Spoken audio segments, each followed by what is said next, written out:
नमस्कार, मी बुवासाहेब पंडित हुमरे, राहणार मुरुम, तालुका फलटण, जिल्हा सातारा.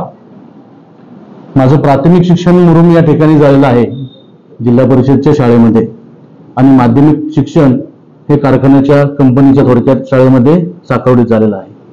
त्यानंतर मी कॉलेजला इंजिनिअरिंगला कराड येथे मी माझं कॉलेजमधून मी सिव्हिल इंजिनिअरिंग कंप्लीट केलेले आहे. कॉलेज संपल्यानंतर मी फलटणमध्येच कार्यरत होतो. बहुतेक करून पंचायत समिती या ठिकाणी मी बराच कालावधी घातलेला आहे.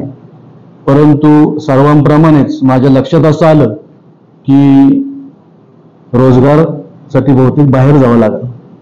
आजची फलटणची परिस्थिती पाहिली त्यावेळी पण तीच परिस्थिती होती, आत्ताही तीच परिस्थिती आहे. माझ्या माहितीप्रमाणे एका अभ्यासाच्या निष्कर्षाद्वारे आजही तालुक्यातील 70% तरुण हा रोजगारासाठी फलटणमधून बाहेर पडतो, जो पुण्याला जातो, बारामतीला जातो किंवा सातारा किंवा इतर ठिकाणी जात असतो. त्याचप्रमाणे मलाही त्यावेळी रोजगारासाठी पुणे येथे शिफ्ट व्हावं लागलं. आणि शिफ्ट होत असताना सध्या मी माझा बिझनेस कन्स्ट्रक्शनचा करतोय, त्यामध्ये मी स्थिरस्थावर आहे. परंतु मी एक फलटणकर म्हणून मला इथून स्थलांतरित व्हावं लागलं. ही वेदना माझ्या मनाला अतिशय वेदनादायक होती. आणि आपण संवेदनशील असताना फलटणसाठी काहीतरी करायचंय या एका जाणीवेतून मलाही वाटतं की आपण या ठिकाणी उपस्थित राहून फलटणसाठी काहीतरी करावं असं मला नेहमी वाटायचं.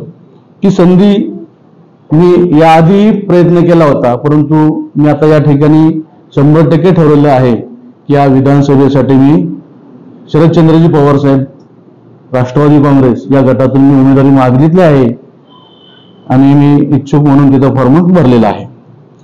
फलटणची झालेली दुरावस्था पाहून गप्प न राहिल्यामुळे मी या निवडणुकीत उतरण्याचा निर्णय घेतलेला आहे. ही दुरावस्था दूर करण्यासाठी, मतदारसंघातील युवकांच्या भवितव्यासाठी, शेतकऱ्यांच्या बांधावून जाऊन त्यांचे प्रश्न सोडवण्यासाठी, महिलांच्या सबलीकरणासाठी, दहशतमुक्त फलटणसाठी, कॅनॉलच्या अस्थिरीकरणाच्या विरोधात शेतकऱ्यांच्या बाजूने उभं राहण्यासाठी, तालुक्यातील सहकार वाचवण्यासाठी आणि सहकार वाचवता वाचवता सर्वांना, महिला पुरुषांना, शेतकऱ्यांना न्याय देण्यासाठी, रस्त्याची अवस्था झालेली, दुरावस्था झालेली खड्डेमुक्त रस्ते करण्यासाठी आणि सुदृढ आरोग्यासाठी माननीय श्री पद्मविभूषण शरदचंद्र पवार साहेब यांच्या सूचनेनुसार मी या ठिकाणी लोकांच्या समस्या जाणून घेत तालुक्यामध्ये फिरत आहे. तुम्हाला बातमी ती कळलीच असेल. गेल्या कितीतरी दिवसापासून मी समस्या पाहण्यासाठी आणि त्या सोडवण्याच्या निराकरणासाठी मी तालुक्यामध्ये दौरे काढलेले आहेत. यापुढे जाईल. कोणत्याही परिस्थितीमध्ये खरं पाहिलं तर मी दौरा करत असताना बऱ्याच समस्या मला पाहता आल्या. लोकांशी संवाद साधता आलं, लोकांच्या बांधावर गेलो, लोकांच्या दारापर्यंत गेलो. त्यामध्ये असं जाणवलं की फलटणला खूप मोठ्या कामाची गरज आहे. खरं पाहिलं तर विकासावर मी न बोललेलं बरं. तुम्ही तर सर्वजण जाणताच विकास किती झालेला आहे. बहुतेक मला असं वाटतंय विकासाचा शुभारंभ मी आमदार झाल्यावरच होईल असं मला वाटतं. त्यामुळे मी ठरवलंय की या निवडणुकीमध्ये पूर्ण ताकदीने आणि पवार साहेबांच्या आशीर्वादाने या निवडणुकीत उतरणार आहे. यासाठी मी आपणास या ठिकाणी बोलवलेलं आहे. पक्षाकडून आपल्याला काही सूचना देण्यात आल्या, आपण पक्षाकडे मागणी केली, त्यानंतर पक्षाच्या वतीने आपल्याला काही सूचना देण्यात आल्या किंवा पवार साहेबांनी किंवा जे आपले जिल्ह्याचे निरीक्षक असतील, आपल्या मतदारसंघाचे निरीक्षक असतील, त्यांनी काय आपल्याला सांगितलं? मी सुरुवातीलाच सांगितलं की पवार साहेबांच्या सूचनेनुसारच मी तालुक्यामध्ये घरोघर फिरत आहे. शेतकऱ्यांच्या बांधावर जाऊन शेतकऱ्यांच्या समस्या विचारून घेत आहे. त्यावर निराकरण करण्यासाठी संपूर्ण अहवाल मी पवार साहेबांच्या समोर मांडणारच आहे. पक्षाकडून उमेदवारी नाही मिळाली तर तुम्ही अपक्ष लढवणार आहात? मी तुम्हाला एवढंच सांगतो की 2024 ही विधानसभा मी लढवणार आहे, कोणत्याही परिस्थितीत.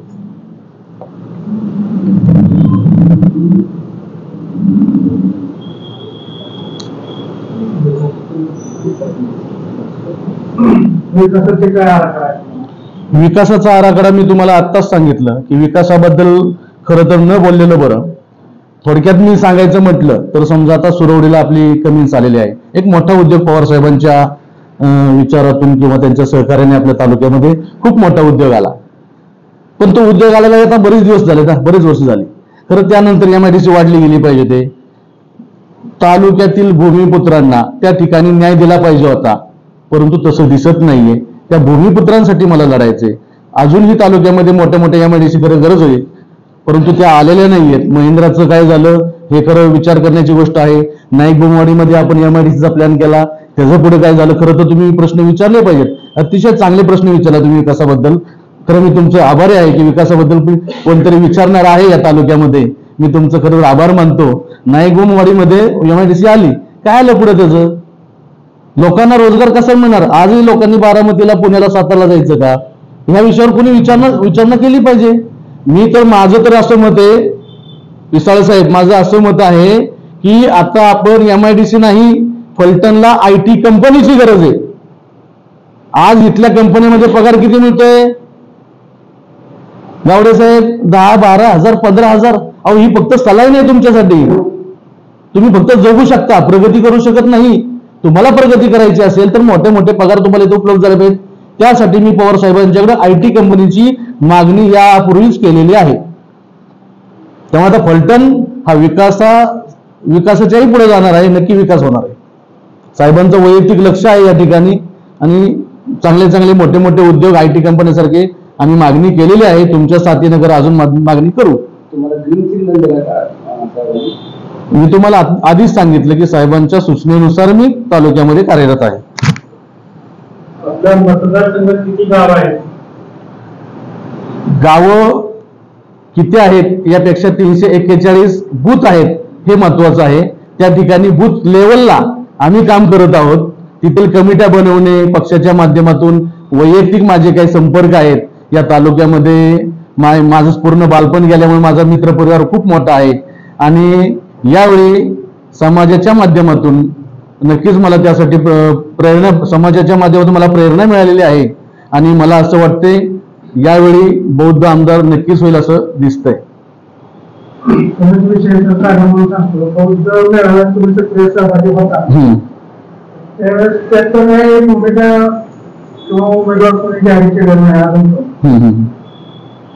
तुम्ही पक्षकर्ते बोलताय, हा कसं आहे, मी प्रथम बौद्ध आहे, बरोबर आहे. बौद्ध ही जात मला सवलतीसाठी आहे, परंतु मी बौद्ध आहे म्हणून मला उमेदवारी नकोय. माझी कॅपॅसिटी, कॅलिबर, माझी क्वालिटी आणि समाज सेवा ह्या माध्यमातून मला पक्षाने उमेदवारी द्यावी ही मी तुमच्यातर्फे मागणी करत आहे. आमदार साहेबांनी एक स्टेटमेंट दिली होती राज्यामध्ये की जर समजा फलटणला माहितीचा किंवा सुटला नाही त्याची वाजवायला किती वेळ लागणार. जर समजा ते पवार साहेबांचे आले तर तुमची भूमिका काय असेल? मला आनंदच आहे. जर माझा प्रचार करण्यासाठी जर लोक पक्ष देत असतील मला आनंदच आहे ना.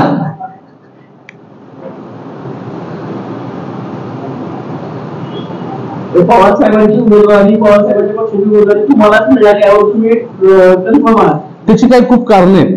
तुम्ही जर विचार केला तर माझ्याकडं, तुम्हाला आता लक्षात आलंच असेल की माझ्याकडे फलटणसाठी एक मॉडेल आहे, एक व्हिजन आहे. जे तुम्ही आता आहात, तुमचं वय साधारण 30 ते 50च्या दरम्यान आहे. तुम्ही आठवा फलटण मधलं एक नाव असं सांगा की मी फलटणकर म्हणून मला त्याचा अभिमान आहे.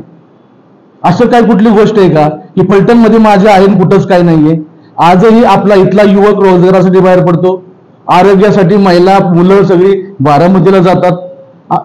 भूषण वाटण्यासारखं काय आहे?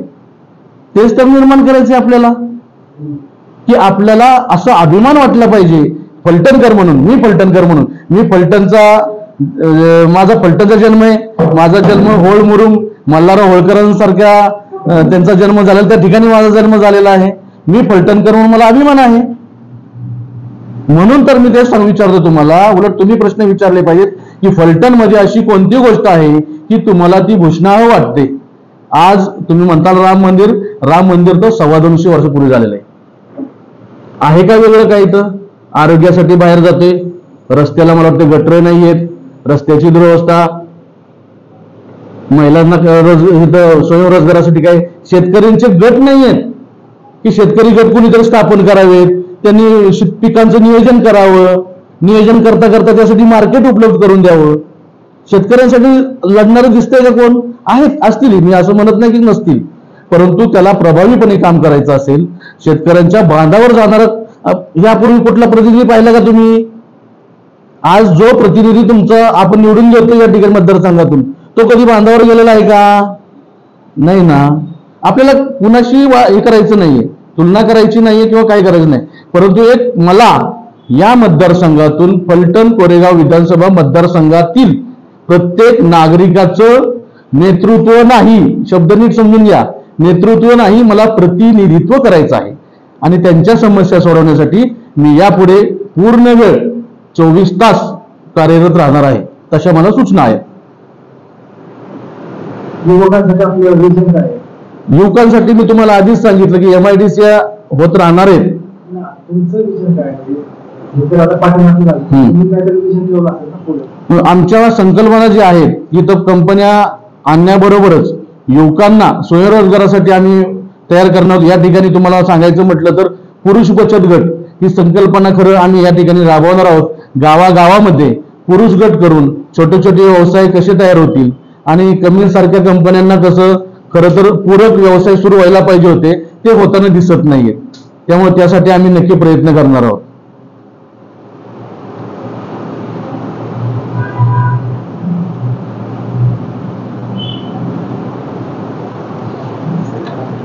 खरं तर खूप प्रश्न आहेत मित्रांनो. महिलांविषयी काय? महिलांचं खरं तर माननीय सुप्रियाताई सुळे यांच्या माध्यमातून खरं तर अख्ख्या महाराष्ट्रामध्ये देशामध्ये एक मोठी चळवळ बचत गटाची निर्माण झाली, परंतु या फलटण तालुक्यामध्ये ते तसं दिसत नाही चळवळ. माझा महिलांसाठी एक तो विषय आहे की प्रत्येक गावागावात एका गावात किमान 10 बचत गट कसे होतील आणि त्या माध्यमातून त्या महिलांना कसं सबल करता येईल आणि स्वयंपूर्ण करता येईल याचा नक्कीच माझा विचार आहे. यापूर्वी फलटणमध्ये शरद पवार मारणाऱ्या गटाची सत्ता होती आणि तुम्ही म्हणताय की विकास झाला नाही, मग तुम्ही परत आता शरद पवार ज्या पद्धतीने मागणी करताय की उमेदवारी, त्या प्रकारे विकासाची तुमच्याकडे अपेक्षा, त्यांच्याकडे अपेक्षा? बरोबर, प्रश्न बरोबर विचारला तुम्ही. खरं तर त्यासाठी जे मी कुणालाही नावं ठेवत नाहीये, पण यापूर्वीचे आमदार जर पाहिले तर त्यांना कुठलीही गोष्ट तुम्हाला विचार करण्याची किंवा कुठलं व्यक्त करण्याची सुद्धा परवानगी नव्हती. मी तेच तुम्हाला सांगतोय, 75 वर्ष झाले स्वातंत्र्याला, तरीही आज आपल्या फलटण तालुक्यातील आमदार स्वतंत्र नाहीये. त्यांना स्वातंत्र्य करण्याची जबाबदारी या 2024 ला करायची आहे.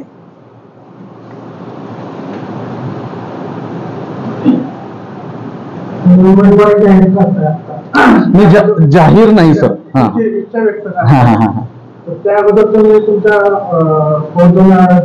टीमशी बोललाय का किंवा तुम्ही त्यांना विचारलंय का किंवा त्यांचा तुम्हाला पाठिंबा आहे का? हा, बरोबर, योग्य प्रश्न विचारला साहेब तुम्ही. एक लक्षात घ्या, मी उमेदवारी जाहीर केलेली नाही हे पहिल्यांदा लक्षात घ्या. मी उमेदवारी मागितलेली आहे.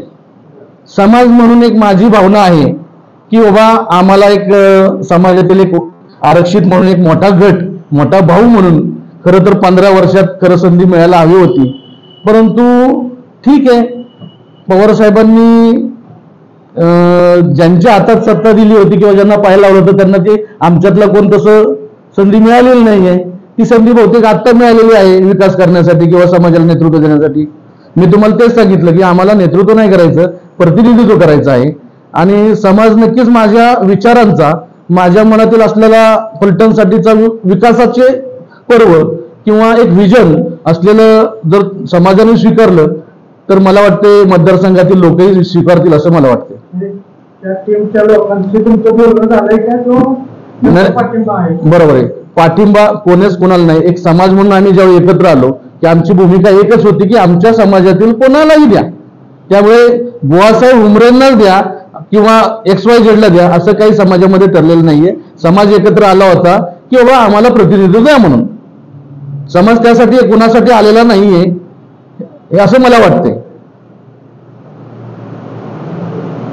आपण जर पूर्व विधानसभा मतदारसंघामध्ये आमदार निवडून आला तर अनुसूचित जाती कोणत्या मुद्द्यांवर आपण विधानसभेमध्ये आवाज उठवतो? खरं तर विधानसभेमध्ये आवाज उठवण्यासाठी भरपूर मुद्दे आहेत. आता आधीच्या आमदाराने विचार केला तर तुम्हाला एक प्रश्न आठवतो का? त्या आमदाराने कापूस प्रश्न विचारला होता. कापसाचा प्रश्न किती महत्वाचा आहे फलटणमध्ये? नाहीच ना. त्याहीपेक्षा खूप मोठे प्रश्न या फलटणमध्ये असताना त्या आमदारांनी ते प्रश्न विचारलेले नाहीयेत, हे पहिल्यांदा लक्षात घ्या. आणि तुम्ही जे म्हणताय की अनुसूचित जातीसाठी प्रश्न विचारणार का, मी तुम्हाला हेच सांगतोय की मी फक्त अनुसूचित जातीचा प्रतिनिधित्व करत नाहीये. मला फलटण कोरेगाव विधानसभा मतदारसंघातील प्रत्येक नागरिकाचे प्रतिनिधित्व करायचे. त्यामुळे मला सगळ्यांचा विचार करायचा आहे. त्यामध्ये प्रत्येक घटक असेल, प्रत्येक जाती असतील, त्या सर्वांचा मला विचार करूनच मला पुढे काम करायचे. आणि मी नक्कीच, मला असा विश्वास आहे की मी सर्व समाज घटकांना त्यामध्ये नक्की न्याय देईन आणि युवकांसाठी कार्यरत राहील.